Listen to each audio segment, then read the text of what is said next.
Hey friends, hope you doing well guys. और मैं भी बहुत अच्छी हूँ। और आज का ब्लॉग बहुत इंटरेस्टिंग, बहुत मज़ेदार, बहुत इन्फॉर्मेशनल होने वाला है। बिकॉज आज के ब्लॉग में मैं अपना personal experience second pregnancy journey को लेके शेयर करने वाली हूँ।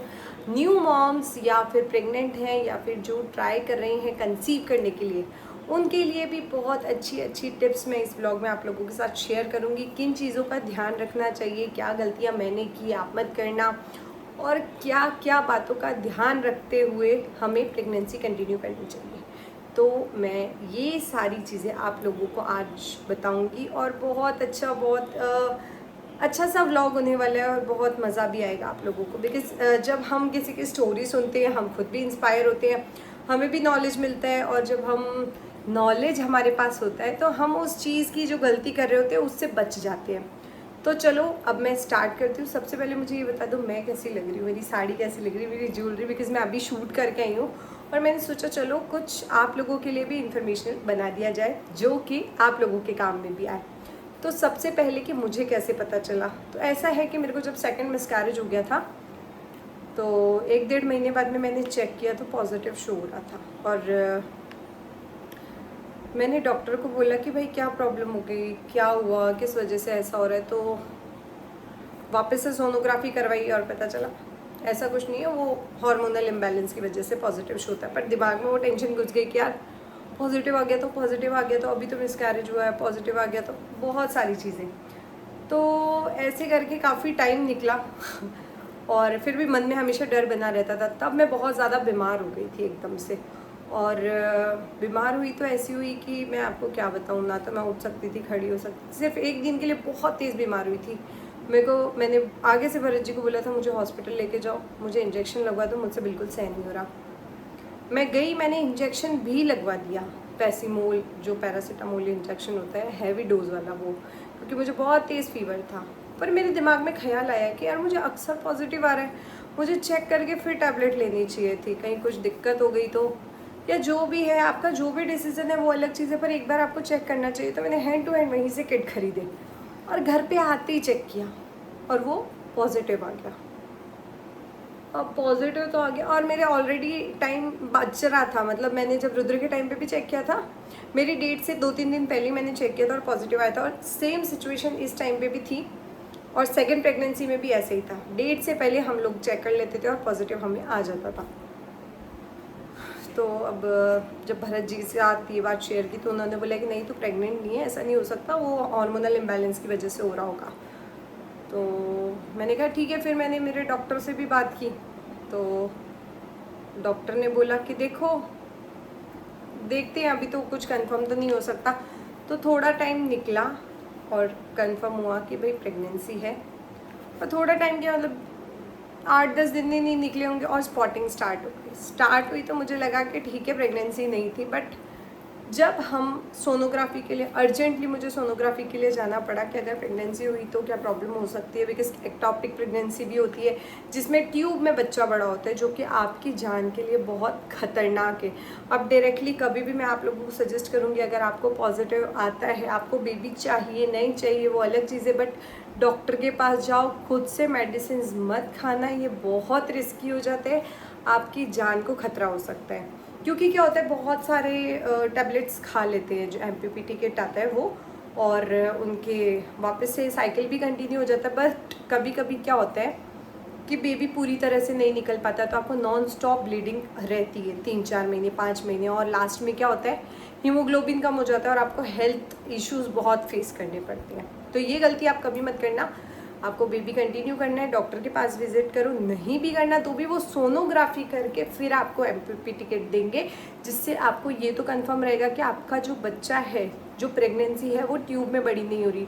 क्योंकि आप गोली तो ले लोगे, आपको तो एक बार साइकिल आ जाएगा, आपको लगेगा कि हाँ ठीक है मिसकैरेज हो गया, साइकिल कंटिन्यू चल रहा है। बट वो ट्यूब में बच्चा बड़ा होते होते ट्यूब को बर्स्ट कर देता है, जिसे इमरजेंसी फिर ऑपरेशन करना पड़ता है, जो कि बहुत खतरनाक हो सकता है। एक छोटी सी गलती की वजह से बहुत कुछ सफ़र करना पड़ता है। इस वजह से ऐसा आप भी कभी मत करना। तो मुझे पॉजिटिव आया, उसके बाद फिर मैं हॉस्पिटल गई तो इमरजेंसी में जाना पड़ा और वहाँ गए। संडे था उस दिन। और जब हमने इमरजेंसी में, मतलब लोकल ही सोनोग्राफी सेंटर पे चेक करवाया, तो मुझे बोलते हैं कि बेबी तो नहीं है इसमें, खाली थैली है और आपको इसे क्लियर करवाना पड़ेगा, मतलब डीएनसी करवानी पड़ेगी। मैं कहा 10 दिन में कौन सी डीएनसी होती है, मैंने मम्मी जी को बताया, सबको बताया। मैंने कहा देखो ऐसा बोल रहे हैं। फिर मैंने मेरे डॉक्टर को बोला, तो डॉक्टर बहुत अच्छी थी मेरी, उन्होंने बोला कि देखो ऐसा कभी कभी क्या जल्दी सोनोग्राफी होती है तो उसमें हार्ट बीट नहीं आती, बेबी शो नहीं होता है। तो मेरा मन नहीं माना, 3-4 दिन निकले, फिर वापस से मैंने सोनोग्राफी करवाई, उसमें बेबी की हार्ट बीट भी आ गई, बेबी भी दिख गया और सब कुछ सही हो गया।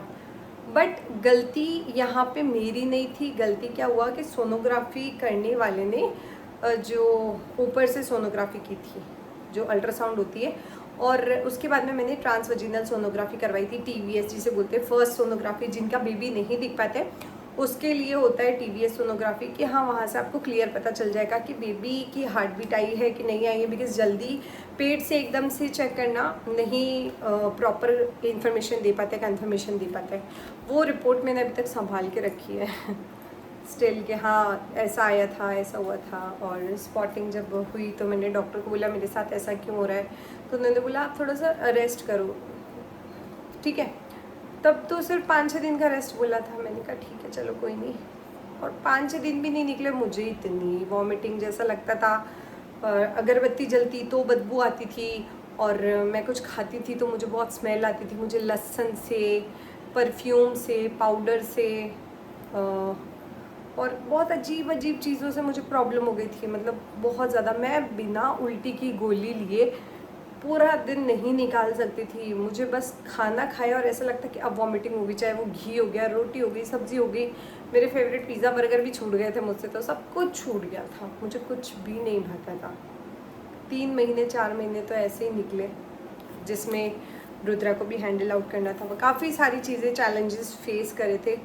फिर जब सेकेंड सोनोग्राफी के लिए मैं गई थी, जब बेबी की हार्ट बीट 12 वीक्स की सोनोग्राफी होती है उसके लिए गई थी, तो उसमें हेमाटोमा शो किया था मेरा कि आपको हेमाटोमा है, इस वजह से आपको प्रॉब्लम हो जाती है, आपको बेड रेस्ट करना है। बेड रेस्ट किया, 10 दिन का बेड रेस्ट था तब तो सिंपल सा, और बेड रेस्ट करके भी आ गई, सब कुछ सही हो गया था। डॉक्टर ने बोला हाँ सब अब सही हो गया है, तो मैंने वापस से बहुत अच्छे से ज़ोरों शोरों से काम स्टार्ट कर दिया। तो एक दिन क्या मैंने ज़मीन पे बैठ के पोछे लगा दिए, उसके अगले दिन वापस से मुझे स्पॉटिंग स्टार्ट हो गई, और जैसे पहले हुई थी उससे जस्ट तिबल चौबल स्पीड से। मतलब मैं क्या बताऊँ, पहले तो सिर्फ स्पॉटिंग हो रही थी, अब तो ऐसा लगा कि गया बच्चा, अब कुछ नहीं हो सकता। तो मैंने तो हैंड टू हैंड वरज बोला, मैंने कहा अब तो वापस से प्रॉब्लम स्टार्ट हो गई, अब मेरे को नहीं लगता ये प्रेगनेंसी कंटिन्यू होगी, हमें डॉक्टर के पास चलना चाहिए। तो डॉक्टर ने हैंड टू हैंड सोनोग्राफी लिखी और बोला कि जो आपका हेमाटोमा था वो सही हो रहा था, जिस बीच में आपने ऐसा कर दिया काम, और उस वजह से वो वापस हेमाटोमा बढ़ गया। तो कभी भी जब आपको कोई डॉक्टर अगर आपको सजेस्ट करते कि भाई आपको बेड रेस्ट करना है, तो आप अपनी बॉडी की सुनो, किसी और के मत सुनो, खुद की भी, खुद के मन की भी नहीं। हमें कभी कभी ऐसा लगता है कि यार हम सो रहे हैं, यार सोते सोते अच्छा नहीं लग रहा, चलो थोड़ा बहुत कुछ कर लेते। मैंने भी ऐसे ही किया था, मुझे किसी ने नहीं बोला कि तू ये कर वो कर वो कर, सबने कहा रेस्ट कर, नहीं थोड़ा सा आप कर लो, आप भी थक जाते होगे। रिंकू भी प्रेग्नेंट थी, रिंकू की भी तबीयत ठीक नहीं रहती थी, तो हम सब ऐसे मिलके कर लेते थे। मैंने हाथ से पोछे लगा दिए, पोछे तो लगा दिए, घर 3000 स्क्वायर फीट का तो उससे तो फिर दिक्कत हो गई। उसके बाद फिर डॉक्टर ने मुझे डायरेक्ट 1 महीने का बेड रेस्ट बोला, जिसमें भी मैंने 20 दिन बेड रेस्ट किया और बाकी के 10 दिन छोड़ दिया, क्योंकि तब बहुत सारी चीज़ें और भी आ गई थी, तो सोना भी नहीं सेट। तो बेड रेस्ट में भी क्या, बेड रेस्ट मतलब बस हार्ड एंड फास्ट काम नहीं करना, जैसे आपको झाड़ू पोछा हो गया वो नहीं करना है, ज़्यादा देर खड़ा नहीं रहना है, स्टेयर्स नहीं आपको चढ़ने उतरने हैं, ट्रैवल नहीं करना है, इन चीज़ों का आपको ध्यान रखना है। अगर आपको कोई भी प्रॉब्लम डॉक्टर सजेस्ट करते हैं, तो सॉरी डॉक्टर अगर बताते हैं तो सजेस्ट क्या करेंगे प्रॉब्लम को, मैं भी क्या बोल रही हूँ। उसके बाद में हाँ, तो फैमिली रिएक्शन क्या था जब मैंने बताया कि मैं प्रेग्नेंट हूँ। एज़ यूजुअल 3rd प्रेगनेंसी, कोई बात नहीं थी, वो तो मेरा मतलब मेरा कॉल था कि भाई तुझे कंटिन्यू करनी है नहीं करनी है, नथिंग मच। और जैसा हम फिल्मों में देखते हैं कि और ओ वाह ये प्रेग्नेंट हो, ऐसा कुछ भी नहीं होता। बहुत सिंपल सा कि हाँ दन छड़ गया है, वाकई नहीं, ध्यान रख, जो इतना सा रहता है, ठीक है। उसके बाद इमोशनल अप एंड डाउन्स तो काफ़ी सारे थे यार। इधर तो हेल्थ इश्यूज़ थे, इधर मेरा छोटा बच्चा है, फिर मेरे प्रमोशंस जो कि मैं रेगुलर बेसिस पे करती हूँ, सब कुछ एकदम से छूट गया था। और डॉक्टर विज़िट में आपको एक चीज़ कहना चाहूँगी, बहुत सारे ऐसे लोग होते हैं प्रेग्नेंट हो जाते हैं और 4-5 महीने तक हॉस्पिटल नहीं जाते। प्लीज़ ऐसी गलती मत करना। ये गलती मैंने की थी और इसका बहुत बड़ा भुगताना मुझे भुगतना पड़ा था सेकेंड टाइम पे। मैंने कहा ठीक है, सब कुछ ठीक ही तो है, सब कुछ बढ़िया चल रहा है, तो मैंने तीसरा महीना लगा फिर सोनोग्राफी करवाई। तब तक बेबी के हार्ट बीट की भी सोनोग्राफी नहीं करवाई थी। तो क्या हुआ था, मुझे डायरेक्ट डीएनसी करवानी पड़ी। वो चीज़ आप मत करना। आपको जैसे ही पता चले कि आप प्रेग्नेंट हो, आप डॉक्टर के पास में जाओ। डॉक्टर आपको विटामिन देंगे, प्रीनेटल विटामिन, फॉलिक एसिड हो गया, ये आपको बेसिक टैबलेट्स देंगे। अगर आपको बहुत मुश्किल से प्रेगनेंसी कंटिन्यू हुई है या फिर प्रेगनेंसी टिकी है तो आपको प्रोजेस्टेरोन वाली टैबलेट्स देते हैं। और प्रेगनेंसी सपोर्ट के लिए आपको इंजेक्शंस लगते हैं, जो मुझे भी लगे थे। तो बहुत सारी चीज़ें होती है, जैसे ही पता चले वैसे ही आप डॉक्टर के पास जाओ। डॉक्टर पागल नहीं है, वो डिग्री लेके बैठे हैं। और घर में कोई बोलता है कि नहीं कोई नहीं, हमारे टाइम पे भी हम नहीं गए थे, बट नहीं, आज का समय बिल्कुल बदल गया है। सबकी बॉडी अलग होती है, सब अपनी अपनी बॉडी को सुनो और उस अकॉर्डिंग काम करो। जैसे ही पता चले हॉस्पिटल जाओ, डॉक्टर जब बुलाए तब वापस जाओ, जैसे टैबलेट्स दे वैसे टैबलेट्स लो, ताकि आप हेल्दी प्रेगनेंसी कंटिन्यू कर सको। ठीक है, अच्छी लगी मेरी बात?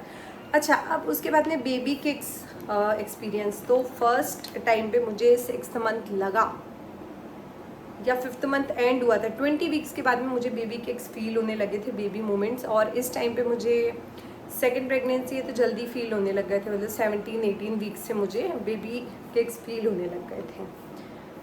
और पार्टनर सपोर्ट कैसा मिला? फर्स्ट प्रेगनेंसी तो यार हकीकत है मतलब मजाक में ही ले लेना इस बात को भले।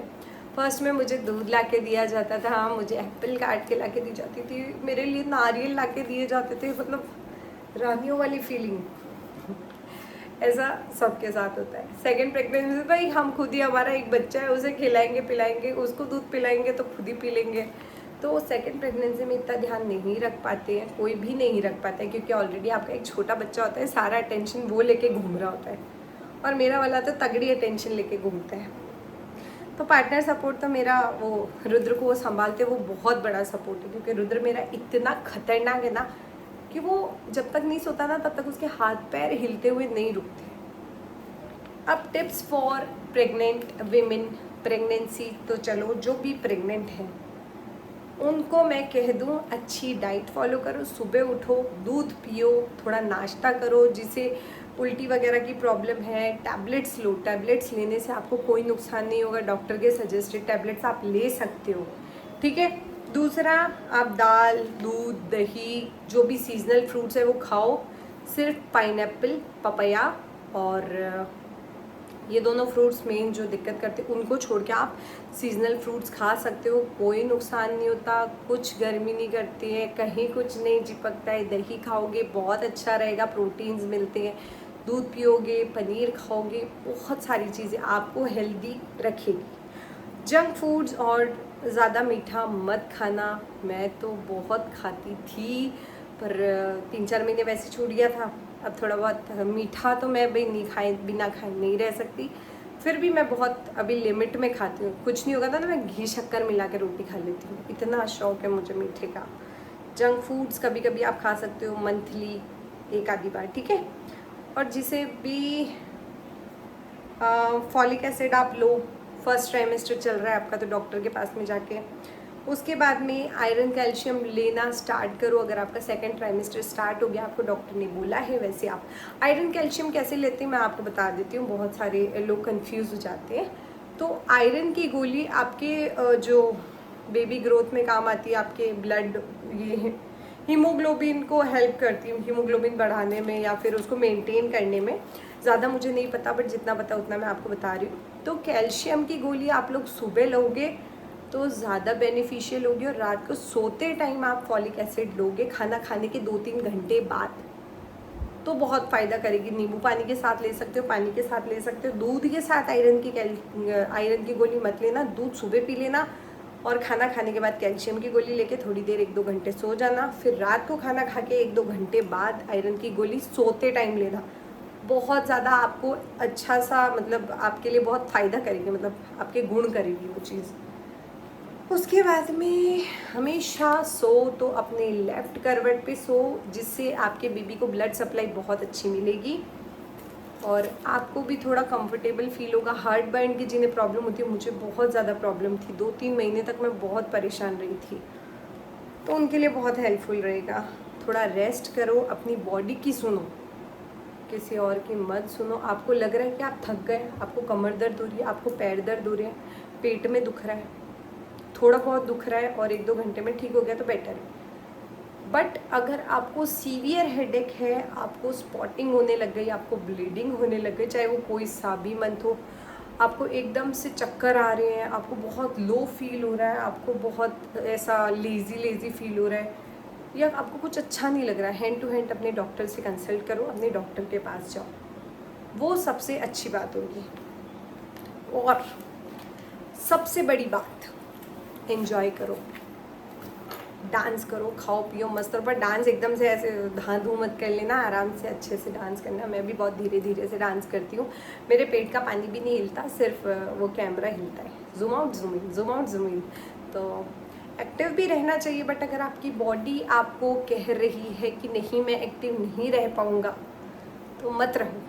आपको लगता है आपको बेटर फील हो रहा है तो आप एक्टिव रहो, नहीं बेटर फील हो रहा तो आप एक्टिव मत रहो, कोई दिक्कत नहीं है।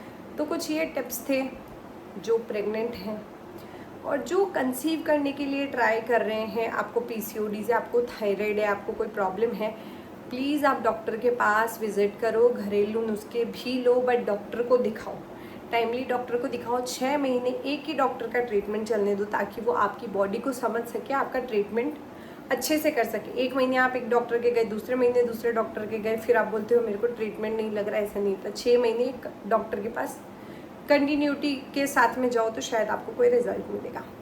और अपने टेस्ट के साथ साथ अपने हस्बैंड के टेस्ट भी करवाओ। ज़रूरी नहीं है कि हर बार हमें ही प्रॉब्लम हो सकती है, बहुत सारी बार कभी कभी आदमियों में भी प्रॉब्लम हो जाती है। तो ये सारे टेस्ट वैसे डॉक्टर लिखता है, बट अपने हस्बैंड का अपना खुद का भी टेस्ट करवाओ। ओव्यूलेशन टाइम पे आप साथ में रहो, और ये सारा जो भी ट्रीटमेंट वगैरह चलता है, डॉक्टर आपको बहुत अच्छे से समझा सकते हैं। और रेगुलर बेसिस पे सोनोग्राफीज़ होती है, फॉलिकुलर स्टडीज़ होती है, और उसके बाद में भी ट्रीटमेंट नहीं लगता है तो HSG टेस्ट होता है, जिसमें आपकी ट्यूब्स को चेक किया जाता है कि आपकी ट्यूब्स ओपन है या नहीं है, वो सारी चीज़ें करवाओ।